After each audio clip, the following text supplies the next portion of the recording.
తర్వాత రోజు గ్రీష్మకి మిగిలిన టెస్టులు చేయించి డిశ్చార్జి ఇస్తుంది రేష్మ. రిపోర్ట్స్ 2 రోజుల్లో వస్తాయి అని చెప్పింది. గ్రీష్మని ఇంటికి తీసుకుని వెళ్ళింది శిశిర. హాయ్ గైస్, భవానీ భవీస్ రాసిన ఓ మనసా దరిచేరనియ్యవా మరోసారి ఈరోజు ఎపిసోడ్ 25లోకి వెళ్ళిపోదామా? ఇక తెలుగు ఆడియో స్టోరీస్లోకి 25వ ఎపిసోడ్లో ఏం జరగబోతుందో తెలుసుకుందాం. గ్రీష్మ బాగా నీరసంగా ఉంది. కూతురుని అలా చూసి చాలా బాధపడిపోయింది శిశిర. 2 రోజులు కంటికి రెప్పలా కాపాడింది కూతురుని. గ్రీష్మని తీసుకుని 2 రోజుల తర్వాత హాస్పిటల్కి వెళ్తోంది. శశాంక్ ఆమె కోసం ఎదురు చూస్తూ ఉన్నాడు అక్కడ. అతను ఎందుకు వచ్చాడు అని అనుకుంది శిశిర. అతనితో మాట్లాడకుండా రిసెప్షన్ దగ్గరికి వెళ్తుంది. ఆమె దగ్గరికి వచ్చి వదినా వెయిట్ చేస్తుంది పద అని అన్నాడు శశాంక్. సైలెంట్గా పాపని ఎత్తుకుని అతని వెనకే నడుస్తూ ఉంది శిశిర. శశాంక్ వెనక్కి తిరిగి శిశిర చేతి నుండి పాపని తీసుకున్నాడు. వద్దు అనే శిశిర అన్నా కూడా తను వినలేదు. వినడు కూడా అనుకుని కామ్గా ఉంది శిశిర. గ్రీష్మని ఎత్తుకోగానే ఏదో ఫీలింగ్ శశాంక్ మనసులో. ఇద్దరూ కలిసి రేష్మ క్యాబిన్కి వెళ్లారు. రేష్మ తన ముందు ఉన్న రిపోర్ట్స్ చూస్తూ మరో డాక్టర్తో ఏదో మాట్లాడుతూ ఉంది. శశాంక్ డోర్ని నాక్ చేసి లోపలికి వెళ్ళాడు. అతనితో పాటు శిశిర కూడా శశాంక్ని ఫాలో అవుతూ వెళ్ళిపోయింది లోపలికి. రేష్మ ఇద్దరిని చూస్తూ కనులు పైకెత్తి కూర్చోండి అన్నట్లు సైగ చేసి చెప్పింది. శిశిర శశాంక్ ఇద్దరూ చెరొక చైర్లో కూర్చున్నారు. శశాంక్ ఒడిలో పాప కూర్చుని ఉంది. రేష్మ పక్కన ఉన్న నర్సుని పిలిచి పాపని బయటికి తీసుకువెళ్లి ఆడించు అని చెప్పింది. నర్సు ఆ పాపని జాగ్రత్తగా ఎత్తుకుని బయటికి తీసుకుని వెళ్ళిపోయింది. క్యాబిన్ డోర్స్ క్లోజ్ అయ్యాయి. రేష్మ సీరియస్గా ఇద్దరి వైపు చూస్తూ మిస్ శిశిర, పాపకి లుకేమియా ఉంది అని అనగానే శిశిర అంటే అంటూ కంగారుగా అడిగింది. అది ఒక రకమైన బ్లడ్ క్యాన్సర్ అని చెప్పగానే రేష్మ చెప్పిన ఆ మాటకి కొయ్యిబారిపోయింది శిశిర. శశాంక్ ముఖం కూడా చాలా పాలిపోయింది. వదినా సరిగా చూసావా? రిపోర్ట్స్ కరెక్టేనా? లేదంటే ఇంకోసారి చేపేద్దాం టెస్టులు అని ఎంతో కంగారుగా అడిగాడు. శశాంక్ ఆగు, నేను 2 వేరువేరు ల్యాబ్స్కి పంపించాను శాంపిల్స్ని. 2 రిపోర్ట్స్ వచ్చాయి. ఈవిడ అని తన పక్కన ఉన్న ఆమెను చూపించి సిటీలో పేరున్న ఆంకోలజిస్ట్ నా ఫ్రెండ్ నన్ను కలవటానికి వచ్చింది. రిపోర్ట్స్ తను కూడా వెరిఫై చేసింది అని చెప్పగానే ఇక శశాంక్ ఏమీ మాట్లాడలేకపోయాడు. అతను శిశిర వైపు చూశాడు. శిశిర బొమ్మలా కూర్చొని ఉంది. శిశిర అని ఆమెని చిన్నగా తన చేతితో కదిపాడు. శిశిర నిర్జీవంగా అతని వైపు చూసింది. ఆమె చూపు భరించటం చాలా కష్టంగా ఉంది శశాంక్కు. ఆమె చేతిని పట్టుకుని పాపకి ఏమీ అవ్వదు, ప్రామిస్, నువ్వు దిగులు పడకు అని అన్నాడు ఎంతో ఓదార్పుగా. శిశిర అతని మాటకి కొంచెం తేరుకొని చేతిని లాక్కుంది. తను చేతిని వెనక్కి లాక్కోగానే రేష్మ వైపు తిరిగి నిజంగా నా పాపకి క్యాన్సర్ ఉందా డాక్టర్ అని అడిగింది. ఆమె కంఠం చాలా సన్నగా కంపించింది. రేష్మ మనసులో బాధగా ఉన్నా తన వృత్తి ధర్మం కోసం ముఖం సీరియస్గా పెట్టుకుంది.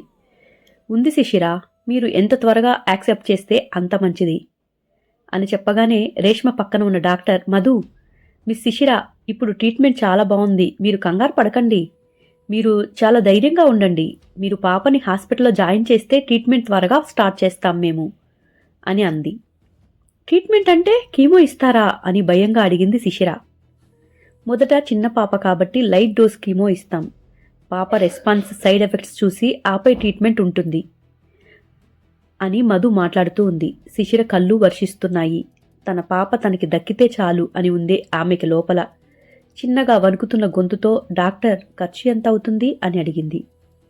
1,00,000 వరకు చూసుకోండి, మిగిలినది కొన్ని స్వచ్ఛంద సంస్థలు డొనేట్ చేస్తున్నాయి. పాప వివరాలు నేను వాళ్ళకి మెయిల్ పెడతాను అని చెప్పగానే శిశిర తల ఊపింది. భారంగా లేచి ఎప్పుడు హాస్పిటల్లో జాయిన్ చేయాలి మేడం అని అడిగింది. మీరు రేపు జాయిన్ చేసినా పర్వాలేదు అని తన హాస్పిటల్ పేరు చెప్పింది. శిశిర తల ఊపి చాలా బాధగా దుఃఖంతోటి బయటికి నడిచింది. శశాంక్ రేష్మ వైపు చూసి తల ఊపి బయటికి నడిచాడు. నర్సుతో ఏదో చెప్తూ ఉన్న కూతుర్ని చూసి మనసు మెల్లిపడింది శిశిరకు. శిశిరని చూసి నర్సు లేచి మీ పాప చాలా యాక్టివ్ మేడం అని నవ్వి లోపలికి వెళ్ళిపోయింది పాపని శిశిరకి అప్పగించి. శిశిర కూతుర్ని గట్టిగా హత్తుకుని ఏడ్చేసింది. తల్లి ఎందుకు ఏడుస్తుందో అర్థం కాక బిక్క మొహం పెట్టుకుంది ఆ పాప. శశాంక్కి ఆ దృశ్యం చూడగానే తన గుండెను శరీరం నుండి ఎవరో బలవంతంగా లాగుతున్నట్లు నొప్పిగా అనిపిస్తుంది. శిశిర దగ్గరికి వెళ్ళి ఆమెను బలవంతంగా పాప నుండి దూరంగా జరిపి, ఎడవకు, పాప భయపడుతుంది అని అన్నాడు. శిశిర తమాయించుకొని పాప వైపు చూసింది.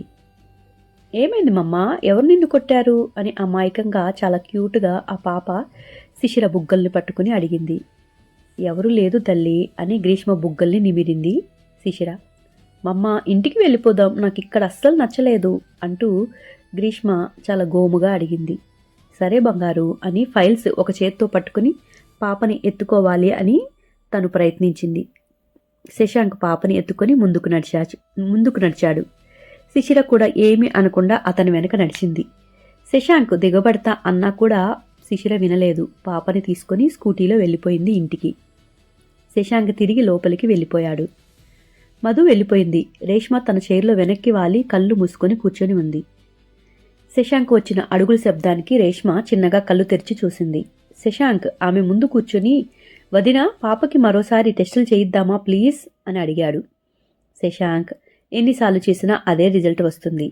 సిటీలో టాప్ ల్యాబ్స్కి పంపించాము అని చెప్పాను కదా, ఇంకా తప్పు ఎందుకు జరుగుతుంది అని నేను కూడా అనుకోవటం లేదు. తప్పు జరుగుతుంది అంటే మాత్రం నేను తప్పకుండా ఇంకోసారి చేయించడానికి సిద్ధంగానే ఉన్నాను. కానీ అస్సలు తప్పు జరిగే ఛాన్సే లేదు.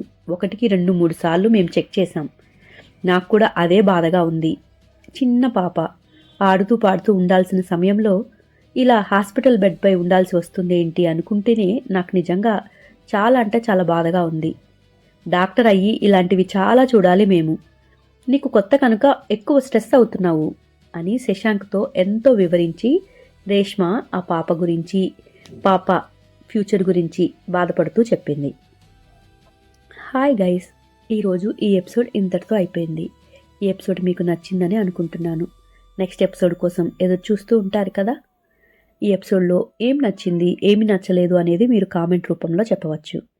ఈ సిరీస్ని మీరు పూర్తిగా ముందే చూడాలి అనుకుంటే భవానీ భవీస్ అని ప్రతిలిపి అనే యాప్లో ఉంటుంది. తన ప్రొఫైల్ని మీరు ఫాలో అయ్యి చదవచ్చు.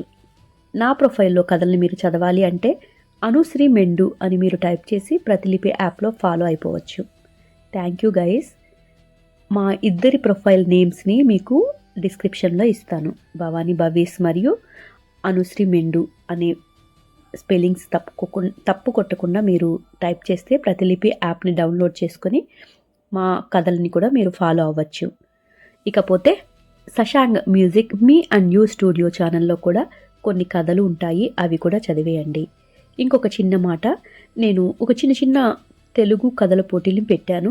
దానిలో మొదటి, సెకండ్ ప్రైజ్ వచ్చిన ఆ స్టోరీస్ని కూడా ఈ ఛానల్లో వీడియోస్ రూపంలో ఇచ్చాను. వాటిని కూడా చదివిస్తారు కదా. ఉంటాను గైస్, నెక్స్ట్ ఎపిసోడ్లో కలుద్దాం. బాయ్.